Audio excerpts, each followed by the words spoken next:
Tiles লাগানি মসজিদে আওটাও বেদাত, গ্লাস লাগাই দিলে আওটাও বেদাত, গ্রিল লাগানিও বেদাত, ফ্যান লাগানিও বেদাত। ইতিলো যুগ ফেরুইটা গুনতে পারি না, এটা বহুত বাদে বাকি সব বেদাত। বেদাত এগুলো উত্তম বেদাত, বেদাতে হাসানা। ওই যে কোন বিদাতিন দলালা সব বেদাত হইল গুঙ্গাই। যদি তুমি ইজ্ঞান করতে মুসলিম শরীফের হাদিস আরেকটা আছে নাকি, মান সান্না বিল ইসলামি সুন্নাতান হাসানা। হুজুর এগুলো অর্থ কি দেয় যে উত্তম তরিকা আবির্ভাব করলো, আবিষ্কার করলো, না উত্তর এগুলো নয়া নাই জি।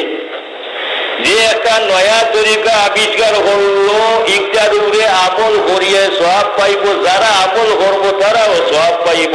যে আবিষ্কার করে থাকি তার সওয়াবল কোনো কমে হইছে না। যতদিন এটা জারি থাকবো ততদিন পর্যন্ত যে পয়লা আরম্ভ করছি তার আমল নামা যেগুলো সওয়াব পৌঁছতে তিন যুগ নাই, তিন যুগ না থাকলে বেদাত হয়ে যায়। তরিকা চিশতিয়া, কাদরিয়া, নকশবন্দিয়া, মুজদ্দিদিয়া এটা কুরুনে সালাদা তাসিল নিয়ে 400 হিজরি বড়বীর আব্দুল কাদের জিলানির জন্ম। এই সময় তাপি নাই, তবে তাপি কুমতাও নাই। এর বাদে হইল কাদরিয়া তরিকা, ও সেই সময় রইল খাজা মঈনুদ্দিন চিশতি রহমতুল্লাহ আলাইহি। এর বাদে বাহাউদ্দিন নকশবন্দি।